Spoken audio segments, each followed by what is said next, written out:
My brother ruined my life, stole my wife, and raised his child on my dime. Now he's a beggar and I'm a millionaire, but he thinks family means a second chance. Before I reveal the cold way I finally ended his games, do me a small favor, hit that subscribe button and drop a comment below letting me know which part of the world you're watching from so this story can reach everyone who needs to hear it. The paper in my hand felt heavier than lead, the black ink of the DNA results blurring into a smear of clinical cruelty. 0%. Those were the only digits that mattered. My son, the boy I had rocked to sleep, the child whose scraped knees I had kissed, the toddler who shared my last name, was not mine. He was a living, breathing souvenir of the ultimate betrayal. I stood in my living room, the silence of the house ringing in my ears like a high-pitched scream, and I realized that my entire adult life had been a carefully constructed theater production where I was the only person who didn't know the script. My wife was a lead actress, and my brother, Caleb, was the director. To understand how I ended up standing there, ready to burn my world to the ground, you have to understand the shadow I grew up in. Caleb was the golden child. That wasn't just a family nickname, it was an undisputed law of our household. My mother didn't just love him, she worshipped the ground he walked on. Growing up, I was the reliable one, which is really just code for the child who gets ignored because they don't cause enough problems. I was quiet, studious, and wore thick glasses that Caleb made it his life's mission to break. My mother would watch him snatch my books or dump salt into my milk and just laugh, ruffling his hair. "He's just high-spirited," she'd say. "You're the older brother, you need to be more accommodating." Accommodation was the theme of my childhood. If Caleb wanted my toy, I was told to share. If Caleb failed a test, I was told to tutor him. If Caleb punched me in the arm until it was purple, I was told not to be so sensitive. He was loud, aggressive, and mirrored my father's physical strength, while I was the nerdy kid who preferred libraries to locker rooms. The bullying wasn't just at home, either. Caleb and I went to the same school, and instead of having my back, he would actively point me out to the local thugs. He'd join in on the name-calling, calling me a hairy monkey or a failure, while the other kids laughed. I remember once, during a particularly dark period of my mental health in high school, we got into a petty argument over a video game. He looked me dead in the eye and told me the world would be a better place if I just ended it all. I didn't tell my parents, I knew they'd just say he was venting. The turning point of my youth happened when my father finally saw the monster he had helped create. Caleb had tried to set my hair on fire as a prank. It wasn't funny. It was attempted assault. For the first time, my father snapped. He threatened to call the police on his own favorite son. That night, Dad came into my room and actually looked at me, really looked at me, and saw the bruises and the exhaustion. He realized Caleb wasn't just a rambunctious kid, he was a predator. The next day, he enrolled me in MMA classes. He told me I needed to learn to man up, which felt like a backhanded compliment at the time, but it changed everything. I poured every ounce of my repressed rage into those mats. I learned how to breathe through pain, how to calculate an opponent's weakness, and how to strike with precision. I'll never forget the day the power dynamic shifted. Caleb had stolen my savings, money I had earned doing actual manual labor for neighbors, to go on some date. I caught him near his bike and told him to give it back. He laughed, leaning in to shove me like he always did, expecting me to cower. Instead, I pivoted. I landed a single, perfectly timed punch to his jaw. He didn't just fall, he crumbled. He sat on the gravel crying like a toddler, the tough guy facade shattering instantly. My mother came screaming out of the house, treating me like a criminal for defending my own property. My father, however, stood in the doorway with his arms crossed. He didn't say a word to me. He told Caleb he was lucky I hadn't called the cops. From that day on, Caleb stopped hitting me. He realized I was no longer a victim. But a cornered rat doesn't stop being a rat, it just finds a smaller hole to hide in. He transitioned from physical abuse to psychological warfare. He'd ignore me for months, then use our mother as a messenger to ask for favors. I moved out the second I got my scholarship to university, desperate for air. That's where I met Karen. She was everything I thought I wanted, kind, beautiful, and seemingly grounded. We were the perfect couple. When she got pregnant in our senior year, I didn't hesitate. I did the honorable thing and married her. I wanted the picket fence. I wanted the stability I never had. I wanted to be a better father than mine had been and a better man than Caleb would ever be. But Caleb was always there, lurking in the background of our marriage like a bad omen. When I first introduced Karen to the family during a holiday break, Caleb was uncharacteristically nice to her. I thought he had finally grown up. I was so blinded by my own desire for a peaceful family that I encouraged their friendship. Karen would tell me how she wanted to heal the rift between us. She'd invite him to movies, to dinners, to outings. I'd watch them playing video games together and feel a sense of relief. I thought my wife was the bridge that would finally bring my brother back to me. I ignored the signs. I ignored the way Karen would suddenly want to go home early from college breaks after spending quality time with my family. I ignored the business trips that seemed to happen whenever I was stuck working overtime to provide for us. I even ignored it when I caught her in 2 separate affairs over the years, one with a coworker and once with an ex. Each time, I forgave her. People called me a fool, and they were right. I told myself I was doing it for our son, Henry. I didn't want him to grow up in a broken home. I thought my love and my capacity for forgiveness could fix a woman who was fundamentally broken. The illusion shattered 3 months ago. It wasn't a slow burn, it was an explosion. Karen came to me, not with an apology, but with a confession that felt like a suicide note for our marriage. She told me she had been sleeping with someone for a long time. Then, the dagger, Henry might not be yours. I remember the room felt like it was spinning. I asked her who. I expected a stranger. I expected a name I'd never heard. When she whispered, Caleb, I felt my stomach turn. I actually had to run to the bathroom to heave. She explained it all with a chilling lack of emotion. It started that first Thanksgiving. The vulnerability he showed her, the undeniable chemistry. They had been sneaking off to hotels for years. My son was conceived during a window where she was bouncing between our beds. She chose me because I was the dependable one. I was the one with the job, the stability, the insurance. Caleb was the fun mistake, I was the retirement plan. I didn't yell. I didn't throw plates. I simply walked to the closet and started packing. She followed me, crying, telling me that mistakes happen and that if I really loved her, I'd fight for the family. She even had the audacity to use Henry as a shield. Think of your son, she sobbed. I looked at her, my heart feeling like a piece of cold flint. He's not my son, Karen. He's my nephew. And you're not my wife. You're a stranger I've been paying for. I walked out into the night, checking into a hotel with nothing but a suitcase and a burning, singular focus. I was going to destroy Caleb's life with the same calculated precision he used to destroy mine. The next morning, I didn't call a lawyer first. I went to my parents' house. I needed the audience. I sat them down and told them everything. My mother, predictably, started making excuses. Caleb wouldn't do that. He loves you. I smiled, a cold, thin smile, and pulled out my phone. I told them to be silent. I called Caleb on speakerphone. He picked up on the second ring, his voice smug. I told him Karen had confessed. I told him I knew about the years of hotel rooms and the business trips. At first, he tried to lie. But when I told him I had the DNA results, a lie at that moment, though they were pending, he flipped. He didn't apologize.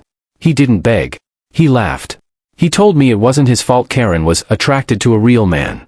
He called me a loser and a placeholder. He told me he was the golden child and that no matter what he did, Mom and Dad would always take his side. He bragged about how easy it was to take what was mine because I was too weak to keep it. He didn't know my parents were listening. He didn't know my father's face was turning a shade of purple I'd never seen before. He didn't know that in 5 minutes, he had just talked himself out of every penny, every ounce of love, and every safety net he had ever known. The trap was set, and Caleb had walked right into it with his head held high. Part 1 of his downfall was complete, but the real cost of his betrayal was only just beginning to surface. The silence that followed Caleb's voice over the speakerphone was the loudest thing I had ever heard. For a few seconds, the only sound was my mother's ragged breathing and the distant hum of the refrigerator. On the other end of the line, Caleb was still talking, oblivious to the fact that he had just committed social and familial suicide. He was mocking the way I probably looked while crying, telling me that I should be grateful he provided the superior genetics for the kid I'd been raising. Then, my father moved. He didn't scream, not at first. He reached out with a hand that was trembling with pure, unadulterated rage and snatched the phone from the coffee table. Caleb, my father said, his voice a low, terrifying growl that sounded like grinding stones. The silence on the other end was instantaneous.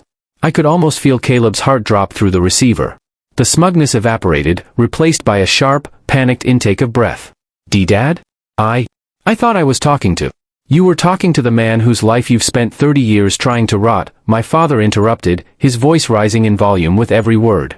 "I sat here and listened to you brag about violating your brother's home. I listened to you call your own flesh and blood a placeholder. I've spent my life making excuses for your arrogance, thinking you were just a late bloomer, but today I realized I've been housing a parasite."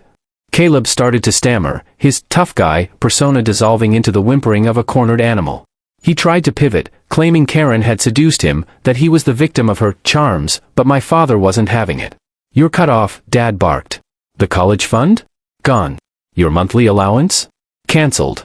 Don't bother coming to this house. If I see your car in the driveway, I'm calling the police for trespassing. You wanted to be a man? Go be one on your own dime." He slammed the phone down so hard the screen cracked. My mother was a wreck, sobbing into her hands, torn between her instinct to protect her baby boy and the undeniable horror of what he had just admitted. She tried to reach for me, to offer a hug, but I stepped back. I wasn't ready to forgive her years of enabling.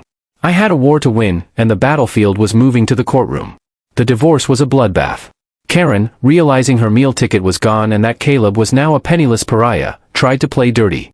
Her lawyer argued for lifestyle maintenance and alimony, claiming that since I was the primary earner, she deserved to keep the house and a significant portion of my salary. It was a bold move for someone who had turned my life into a Greek tragedy. However, she underestimated the power of a man who has absolutely nothing left to lose. I didn't just hire a lawyer, I hired a shark. We walked into that courtroom with the phone recordings, the hotel receipts I'd tracked down via our joint credit card statements, and the final, official paternity test for Henry.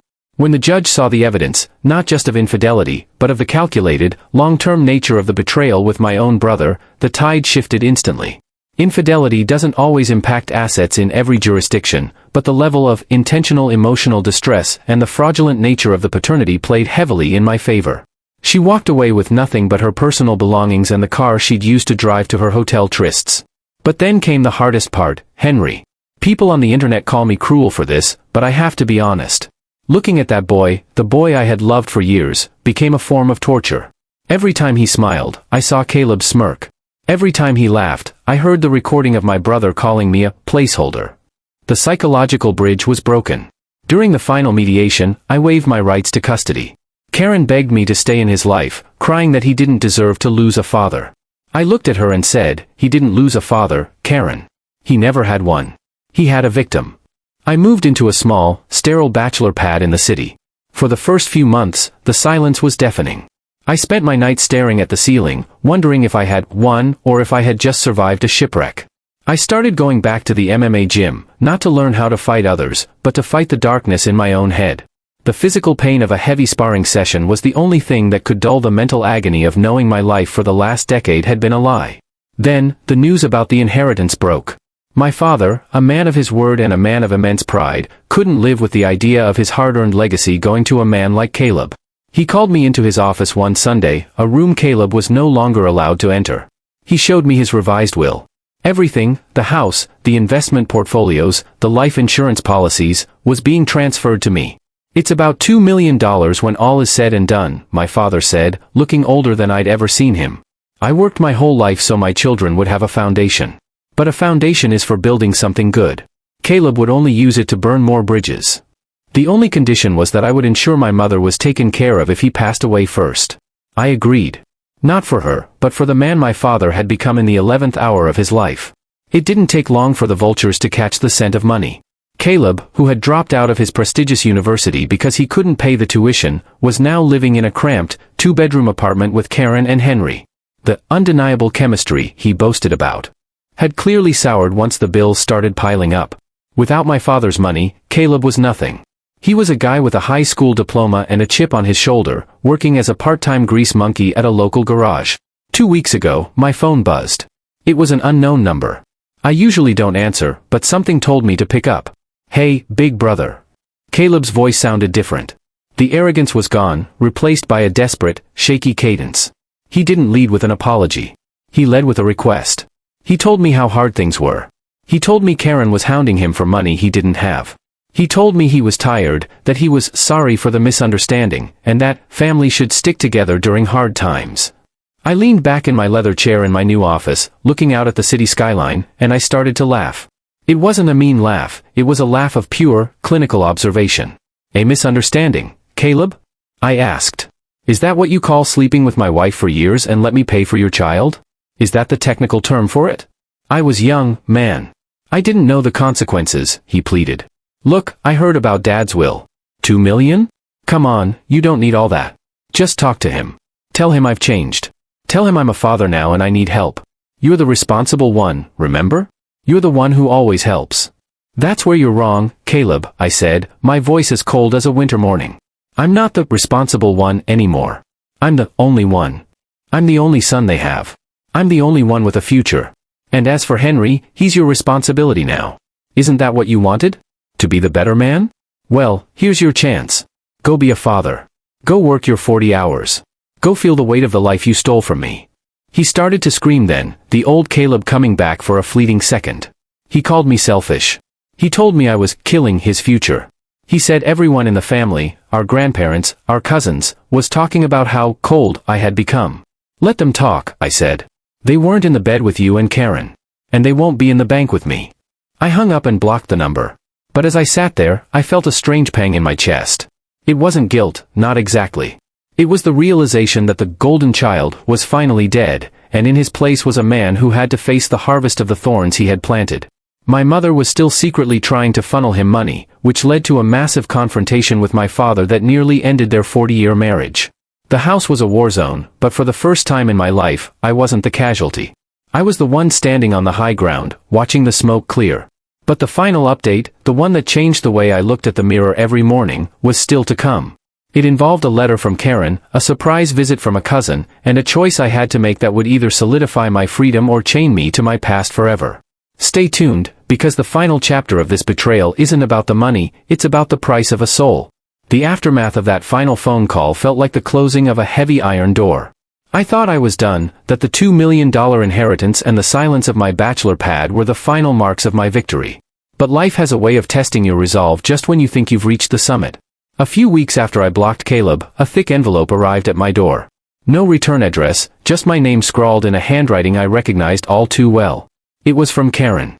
Inside wasn't a legal threat or a plea for money. It was a letter, stained with what I assumed were tears, but I had grown too cynical to believe in them. She wrote about the reality of her life with Caleb.